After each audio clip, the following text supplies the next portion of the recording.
Cerydra is finally in the game, guys. She's been out for about a week now, and I want to give you guys my final thoughts on Cerydra after playing with her, because I've done a lot of shitting on Cerydra, right? So I want to give you my genuine thoughts on how she's actually felt, how she's actually been in the game since she's been out for like a week now. We've had time to test teams and stuff like that, so I'm giving you my final verdict. Thank you, Mr. Pokey. I stole the fuck out of that. So guys, right here, I've kind of made a list of my core problems that I had with Cerydra, going over the top 5. So talking about some of my main core problems here really quick, guys. Only buffs and skills, meaning the crit damage bonus only applies to skill damage, and then you have the res pin as well, but they're both constrained behind these 6 points of charge, so it's not like 100% uptime. There's like actually delay in between when you're getting these buffs and stuff like that. Next, with the second, skills seem actually pointless 99% of the time. I just thought action advance would just most of the time be better unless you're running over the FEIND on, or even in an Axis scenario, I feel like action advance would be pretty close to being on par with this.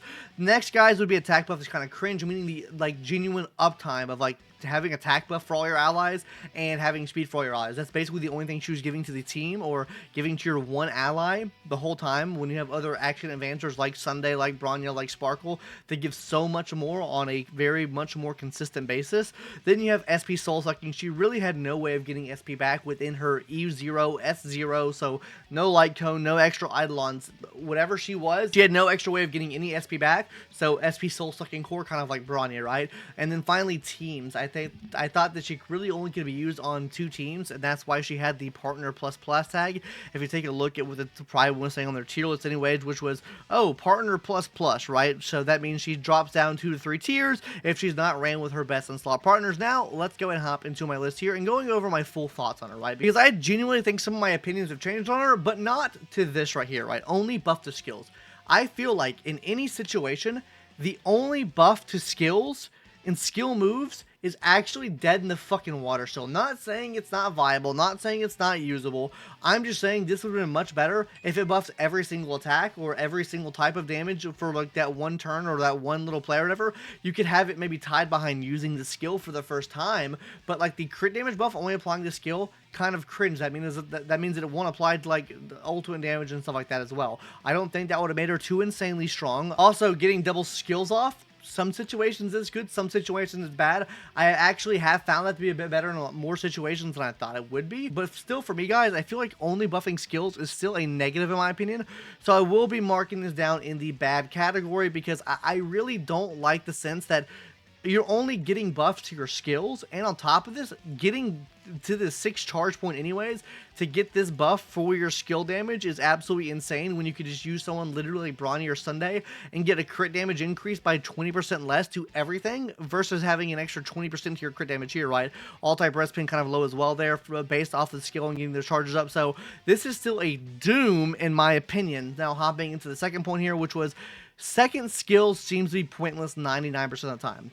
I actually think it's only pointless 90% of the time now. So my original gripe with this, guys, was that, okay, second skill, right? Okay, so you get 60 of these charge points up, and then you can use the second skill. Well, why not just bypass those charge points and just use an action advance on the team, because you're having to use the same amount of skill points anyways to make sure you're getting this back up. So let me go over kind of what I have found with this, right, or my current thought process on this now. So normally with an action adventure, right, you're taking this DPS right here and then dragging them directly back to the front of the action order, right? So you're using -1 SP here, and then you're using -1 SP here, right? In most situations, it's going to be DPS here as well, because your DPS just acted. Then they're going to be... What the fuck is that? Hold on, my bad. DSP. Okay. Then you'll have -1 here as well, right? So that's -3 skill points in like a quick succession like that, right? Now, this could be alleviated with a 2x skill, right? Because you can basically use -1 here, right?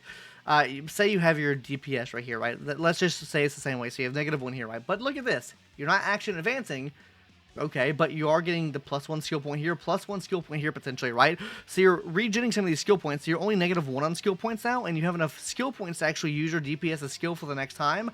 It actually is a little bit better in skill point management that I have found, because you're not advancing them back to the front and having to immediately use a skill point. Obviously, with characters like Sunday, I feel like this is like... I think Sunday beats us out by a fucking landslide. But even if we're talking about characters like, let's say, Sparkle and Bronya, I do think she wins in both of those regards there. So I do think this is better than what I originally thought it was. So I'm going to give this a good in my opinion.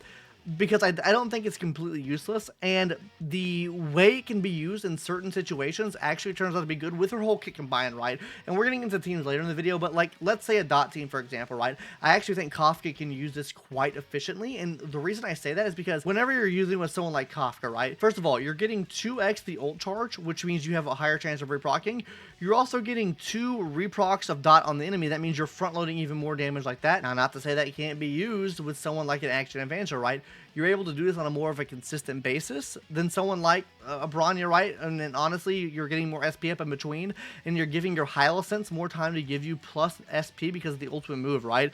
So overall there, I think that is a pretty good feat that Kafka is able to take use of that, and a lot of other reasons for dot team as well, like the fact that obviously you're getting an attack buff up, which obviously helps the team out. Now, I'm not sure how does it overcap your attack buff you're getting, because fucking Kafka already gives a fuck ton out, but anyways, I have seen the light in this. I don't think it's the best thing in the world. I think Sunday still blows us out of the water, but still not the worst thing in the world.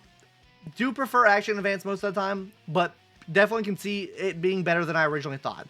Now, hopping into attack buff is kind of cringe. Like I mentioned before, I think dot teams can actually take quite a bit of use of this. Other teams, though, I think this is pretty cringe for, just having attack up all the time. Though I do like the speed aspect. I think speed can actually help out quite a bit of allies, especially if they're the main targeted ally you have. Let's say you have Kafka for, well, this is still applying to dot, so it doesn't really make too much sense. Anyways, I just like her on team with dot. That's what I'm trying to get at here, right, guys? But other teams that really want speed, she actually allows you to build into other stats, potentially, because she's giving them free speed, right? So she also can maybe potentially give you the chance to run an attack boot, because of the fact that she's giving you so much speed, if you can get enough speed in the substats, right? So, while yes, I think the attack buff is still kind of cringe, I do think just the overarching attack buff just, like, and you get nothing else really, I still think this is kind of bad. Now, SP suck. As we mentioned here, she has no way to get her SP back, but she has an Action Advance, so you kind of have a little bit more leniency on that. Still, I don't think this is the best thing in the world. I'm just going to go ahead and mark it off right now because, like I said prior, guys, I genuinely think that she needs some type of SP get back in her kit. Because even when you're in a situation like this, right, where you have DPS, 2x heal, you're still losing 1 SP every round, meaning at some point you'll probably have to use a basic attack with her, which means you have even less of a chance of getting that 6 charges you need to get the 2x skill right here, right, guys? So that's why I don't necessarily like that she doesn't have any SP get back in her kit, and you have to go for extra dupes and stuff like that to get it. So I do think that she needed something like, why couldn't we add like at least a 50-50 like Bronya has in her kit or something like that, right? Give her some type of way. She's a fucking chess player, for Christ's sakes. I don't know, you could give her something with a chess piece. Fucking, I don't know, like maybe get an SP back if you kill an enemy or like a mob or something like that. I don't know how it would work. I feel like she could use her pawn somehow, like maybe whenever you get to these 6 points of charge, you get 1 SP back. That would help alleviate some of it, right?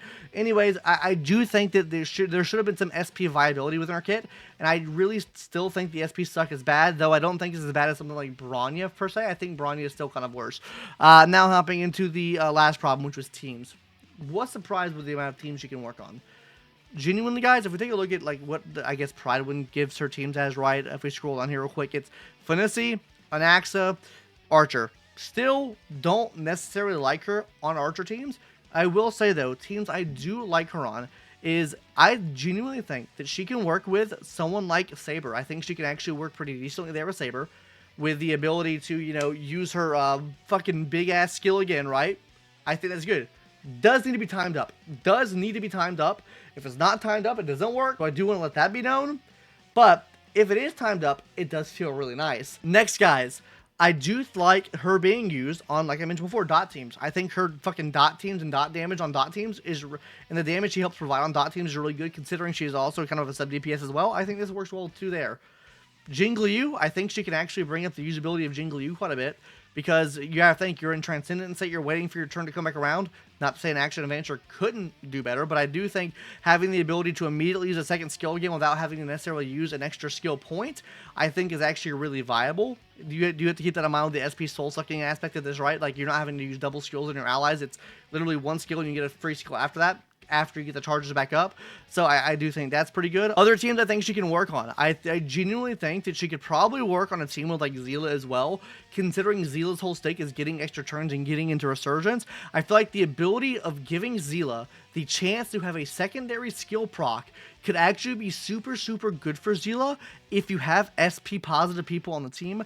So yeah, I think it can work good for Zila as well and kind of revitalize what Zila is able to do. I do think she actually has more viability than the teams I originally thought that she wouldn't work on. So for teams, I'm going to give it a good. Right now, this is kind of like my final verdict right here, guys. Right now, obviously, I still think she is not the best character in the world. I think she is still very, very niche. And I still think she has growing to do. And I think if you haven't pulled her yet, you should probably wait on pulling her until she gets reran. But with that being said, I was maybe a bit harsh on my tier list video of moving her down here to fucking tier 1.5. She's not tier 1.5. She is tier 1 for sure, right? She's in between tier 1 and tier 0.5. I think she's a side load to Bronya. I think Bronya's tier 1 in my opinion, because I do think overall Sparkle's better. So that's why I would probably say she's tier 1 to tier 0.5 in that area there. There's no shot to me that she's tier 0. I think this is Copium. But outside of that, I do genuinely think she's probably up in these two tiers because she's a little better than I thought. She can work on more teams than I thought she could work on. Maybe not to the best ability or not the best in slot, but she can work on those teams and get you to clear the end game in more than 5 cycles or more than the amount of points you need, right? But for that matter, guys, my final verdict on Cerydra is she's better than I thought. If I were to give her a 1 to 10 rating, I would say she's somewhere in the round of 6, 6.5. Maybe 7. She could maybe get up to a 7. But I don't think she's the bee's knees. I think she's kind of meh.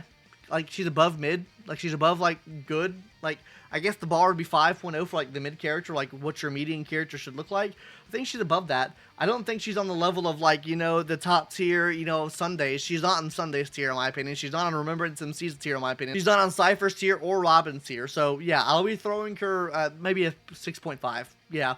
So, I don't think you should pull her right now. I probably think you should wait for a rerun to see where the growth goes for characters that she works well with, and then pull her after that. That's what I would recommend. Anyways, guys, that's going to do it on my final verdict for her today. I think she's better than I thought she was.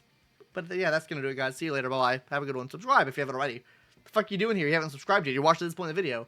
You're going to go to the comment section, write a mean comment. Maybe go to FEIND me. I'm actually just a put it with a wedding, and I need the FEINDing in the comment section down below, please, guys. Actually, see you guys later. 10-gallon wiener. Sure you know what that is. Bye, guys. See you later.